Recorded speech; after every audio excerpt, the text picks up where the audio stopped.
नमस्कार दोस्तों, आप सभी का स्वागत है आपके अपने चैनल राज एग्ज़ाम अड्डा में।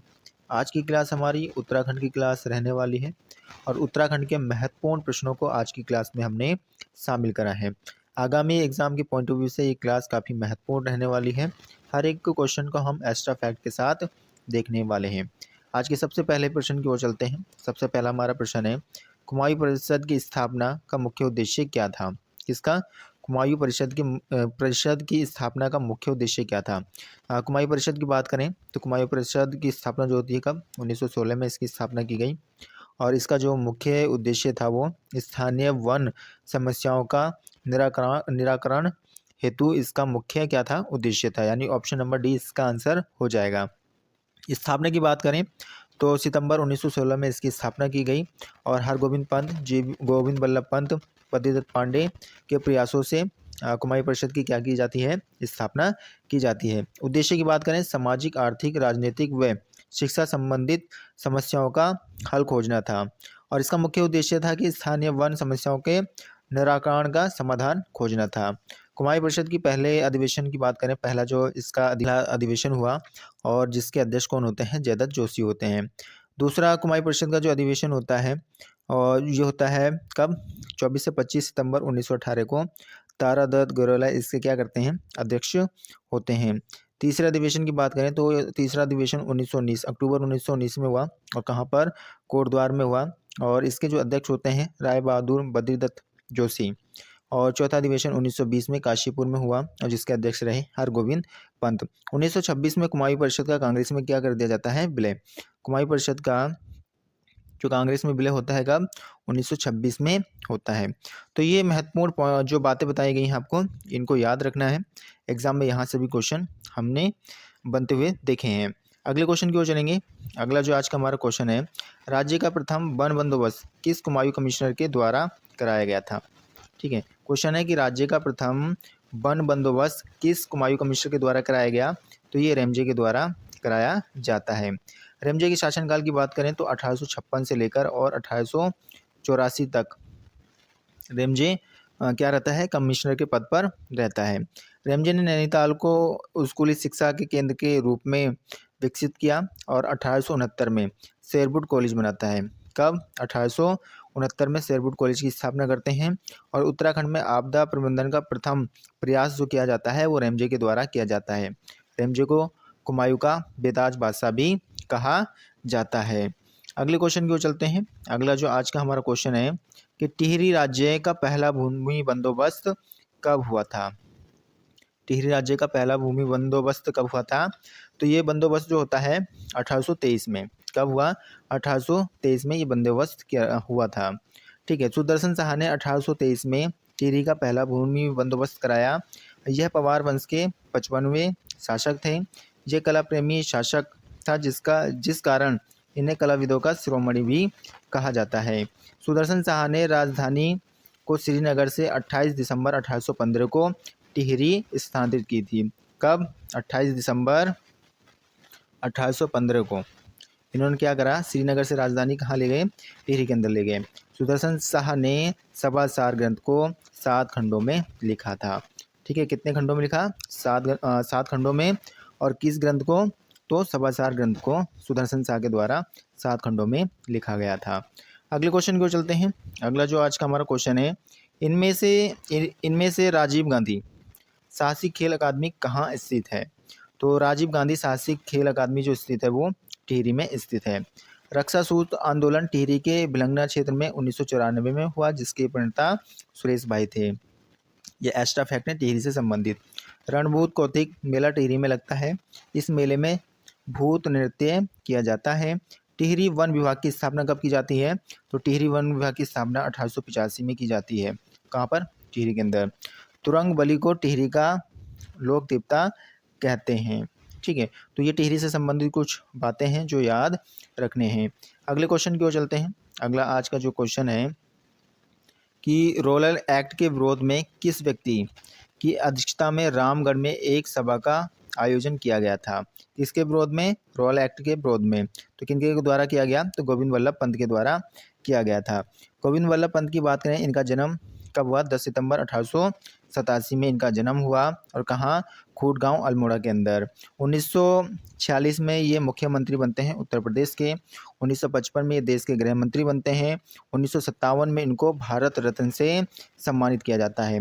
भारत रत्न से सम्मानित कब होते हैं, तो 1957 में ये भारत रत्न से सम्मानित होते हैं। कौन, गोविंद बल्लभ पंत। 1914 में इन्होंने काशीपुर में प्रेम सभा की स्थापना की। ठीक है, प्रेम सभा की स्थापना किसके द्वारा की जाती है, तो गोविंद बल्लभ पंत के द्वारा। कहाँ पर, काशीपुर में। कब, 1914 में। 1903 में हैप्पी क्लब की भी स्थापना कौन करते हैं, तो गोविंद बल्लभ पंत करते हैं। इनकी मृत्यु कब हुई, तो 1961 में गोविंद बल्लभ पंत की मृत्यु हो गई थी। ठीक है, अगले क्वेश्चन को देखेंगे। अगला जो क्वेश्चन हमारा है, ऊपरी गंगा का आधुनिकीकरण किस वर्ष किया गया था। तो ऊपरी गंगा का जो आधुनिकीकरण जो किया गया वो 1983 में किया गया। कब किया गया, 1983 में किया गया है। अगले क्वेश्चन की ओर चलते हैं। अगला जो आज का हमारा प्रश्न रहेगा कि कुमायूं संभ्रांत के पहले शिक्षा निरीक्षक कौन थे। तो इसके जो शिक्षा निरीक्षक थे बुद्धि बल्लभ पंत थे। किसके, कुमायूं संभ्रांत के पहले शिक्षा निरीक्षक। ठीक है, अगले क्वेश्चन को देखेंगे। अगला जो हमारा क्वेश्चन है, वीरचंद सिंह गढ़वाली औद्योगिक एवं वानिकी विश्वविद्यालय किस जनपद में स्थित है। तो ये जो स्थित हमारा है पौड़ी जनपद में। कहाँ पर, पौड़ी जनपद में वीरचंद सिंह गढ़वाली औद्योगिक एवं वानिकी विश्वविद्यालय स्थित है। अगले प्रश्न की ओर चलेंगे। अगला आज का जो प्रश्न रहेगा, उत्तराखंड के पामीर दूधातोली का विस्तार निम्न में से किस जनपद में नहीं मिलता है। तो किस जनपद में नहीं मिलता है ये, तो बागेश्वर जनपद में नहीं मिलता है, बाकी अल्मोड़ा, पौड़ी और चमोली जनपद में मिलता है। अगले क्वेश्चन को देखेंगे। अगला आज का क्वेश्चन है, गढ़वाल में स्थापित कुली एजेंसी की समाप्ति किस वर्ष हुई थी। कहाँ पर, गढ़वाल में जो स्थापित है कुली एजेंसी, इसकी समाप्ति किस वर्ष हुई, तो 1923 में इसकी समाप्ति होती है। कुली बेगार प्रथा को ट्रेल ने खत्म करने के लिए 1822 में खच्चर सेना को विकसित करने का प्रयास किया था। किसने, ट्रेल के द्वारा कौन सी सेना बनाई गई थी, तो खच्चर सेना बनाई गई थी। किस लिए, कुली बेगार प्रथा को समाप्त करने के लिए बनाई गई थी। अगले क्वेश्चन की ओर चलते हैं। अगला आज का जो क्वेश्चन रहेगा, गढ़वाल के किस स्थल पर 1843 ईस्वी में चाय बागान स्थापित किया गया था। तो कहाँ पर, तो गडोली में। कहाँ पर, गडोली के अंदर 1843 में चाय बागान स्थापित किए गए थे। चाय की खेती से संबंधित कुछ बातों की बात करें तो 1824 में बिशप हेबर ने चाय की खेती करने का विचार दिया और भारत में 1834 में, कब, 1834 में एक चाय कमेटी का गठन हुआ। कुमायूं में चाय की पहली खेप 1835 ईस्वी में भीमताल लक्ष्मेश्वर के आसपास लगाई गई। अल्मोड़ा के लक्ष्मेश्वर में सबसे पहले फॉकनर ने बगीचा बनाया था। चाय विकास बोर्ड की बात कर रहे हैं तो कहाँ पर है, तो अल्मोड़ा में चाय विकास बोर्ड है हमारा। 1835 में टिहरी गढ़वाल में चाय की खेती प्रारंभ हुई थी। कब, टिहरी गढ़वाल में चाय की खेती प्रारंभ की गई, तो 1835 में प्रारंभ की गई थी। अगले क्वेश्चन की ओर चलते हैं। अगला क्वेश्चन है, सन 1874 में लागू हुई राजस्व पुलिस व्यवस्था वर्तमान में राज्य के कितने प्रतिशत भूभाग पर लागू है। तो ये जो लगभग है 61% पर, कितने, 61% पर क्या है, राजस्व पुलिस व्यवस्था वर्तमान में लागू है।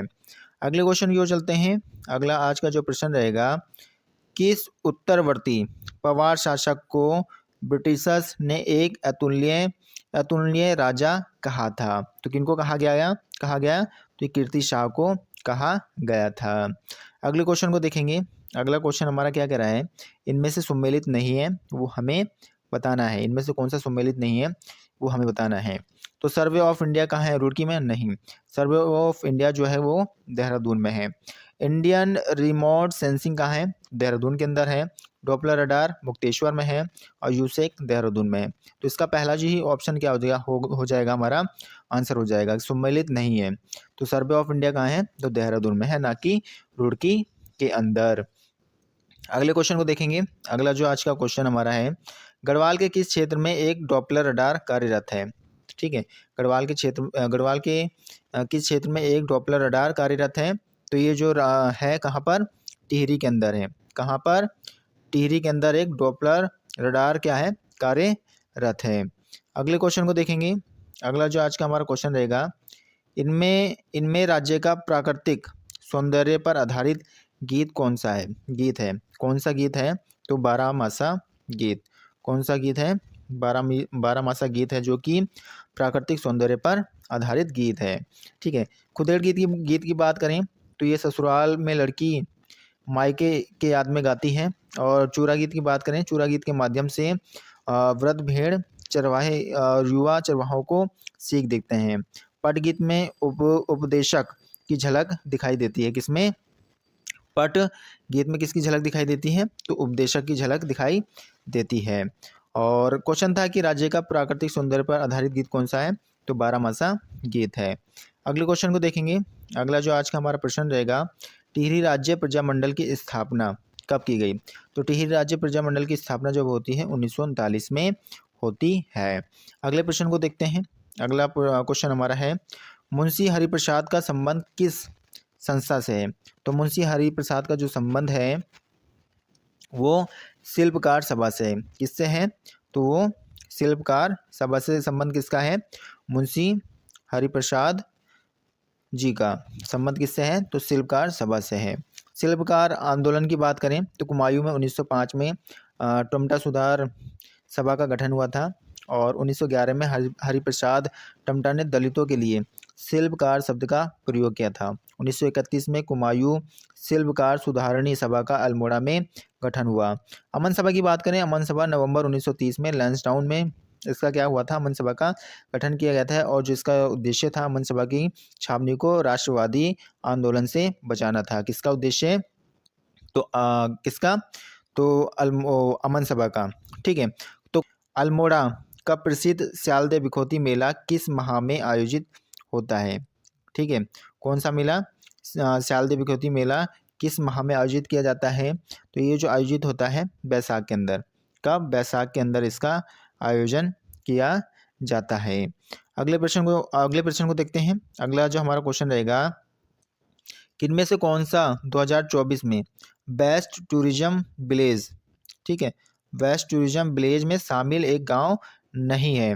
तो इसमें जो हो जाएगा माड़ा गांव वेस्ट टूरिज्म विलेज में शामिल नहीं है 2024 में। और बाकी कौन कौन से? सूपी, हरसिल, जखोल और इसके अलावा कौन सा है? गुंजी। ये 4 गांवों को क्या करा गया है? 2024 का वेस्ट टूरिज्म विलेज घोषित किया गया है, यानी शामिल किया गया है। अगले क्वेश्चन को देखते हैं। अगला जो आज का क्वेश्चन है, पेशावर कांड के नायक चंद सिंह गढ़वाली किस राजनीतिक विचारधारा से संबंधित थे? किसके? पेशावर कांड के नायक चंद सिंह गढ़वाली किस राजनीतिक विचारधारा से संबंधित थे? तो ये हमसे पूछा गया है। इसका जो आंसर होगा साम्यवाद विचारधारा से इनका संबंध था। ठीक है। अगले क्वेश्चन की ओर चलते हैं। अगला जो आज का हमारा प्रश्न रहेगा, अगर उसकी बात करें, राज्य में अखिल भारतीय आयुर्विज्ञान संस्थान कहाँ स्थित है? ठीक है। कौन सा? राज्य में अखिल भारतीय आयुर्विज्ञान संस्थान कहाँ पर स्थित है?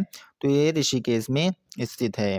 ठीक है। ऋषिकेश की बात करें तो गंगा व चंद्रभागा नदी के संगम पर है ऋषिकेश। केदारखंड में ऋषिकेश को कुब्जा ब्रह्मक कहा जाता है। ऋषिकेश को संत नगरी व विश्व योग की राजधानी कहा गया है। और स्वर्ग आश्रम ऋषिकेश में इसकी स्थापना स्वामी विशुद्धानंद के द्वारा की गई है। ठीक है। किसकी? स्वर्ग आश्रम की स्थापना, ठीक है, किसके द्वारा की गई? तो स्वामी विशुद्धानंद के द्वारा की गई है। ठीक है। अगले क्वेश्चन की ओर चलते हैं। अगला जो आज का हमारा प्रश्न है कि इनमें से कौन सा उत्तर प्रदेश का जिला उत्तराखंड की सीमा को स्पर्श नहीं करता है? ठीक है। उत्तर प्रदेश का ऐसा कौन सा जिला है जो उत्तराखंड की सीमा को स्पर्श नहीं करता है? तो वो गोरखपुर जिला है। बाकी पीलीभीत, मुरादाबाद और बिजनौर ये क्या करते हैं? उत्तराखंड को स्पर्श करते हैं। अगले क्वेश्चन की ओर चलते हैं। अगला जो आज का क्वेश्चन है, यूनेस्को ने किस वर्ष फूलों की घाटी को विश्व धरोहर सूची में शामिल किया? तो यूनेस्को के द्वारा जो शामिल किया जाता है वो 2005 में शामिल किया जाता है। फूलों की घाटी राष्ट्रीय उद्यान चमोली में नर व गंधमादन पर्वतों के मध्य में स्थित है। फूलों की घाटी को 1982 में राष्ट्रीय उद्यान घोषित किया गया। फूलों की घाटी को 14 जुलाई 2005 को यूनेस्को विश्व धरोहर सूची में शामिल किया गया। फूलों की घाटी राष्ट्रीय उद्यान जो कि कितने क्षेत्रफल में है, तो 87.5 वर्ग किलोमीटर क्षेत्रफल में फैला हुआ है। फूलों की घाटी में पुष्पावती नदी बहती है। फूलों की घाटी की खोज 1931 में फ्रैंक स्माइथ द्वारा की गई है। फ्रैंक स्माइथ की पुस्तक द वैली ऑफ फ्लावर्स में फूलों की घाटी की चर्चा की गई है। महाकवि कालिदास ने मेघदूत में फूलों की घाटी को अलका कहा है। और अन्य नामों की बात करें तो बैकुंठ, भीमडार, पुष्पावली और फ्रैंक स्माइथ घाटी भी फूलों की घाटी को कहा जाता है। अगले क्वेश्चन की ओर चलते हैं। अगला जो क्वेश्चन रहेगा कि इनमें से सम्मिलित नहीं है। ठीक है, इनमें से कौन सा है जो सम्मिलित नहीं है। तो तुलसी देवी की बात करें, तुलसी देवी का संबंध किससे है? राजनीतिक कर्मी है क्या ये? तो यही हमारा क्या हो गया, यही हमारा आंसर हो गया। तुलसी देवी क्या है? तुलसी देवी एक स्वतंत्रता सेनानी है। गौरा देवी की बात करें, ये पर्यावरण हितैषी थी। तिपा देवी की बात करें, ये सामाजिक कार्यकर्ता थी। और विष्णु ये भी एक स्वतंत्रता सेनानी थी। तो आंसर इसका क्या हो जाएगा? आंसर इसका हमारा पहला ही हो जाएगा। अगले क्वेश्चन की ओर चलेंगे। अगला जो आज का क्वेश्चन है कि निम्न पहाड़ियों से उच्च पहाड़ियों की तरफ निम्न वृक्षों का सही क्रम होगा। तो इसका जो सही क्रम कौन सा हो जाएगा? साल, चीड़, देवदार और भोजपत्र हो जाएगा। तो यानी इसका आंसर डी हो जाएगा।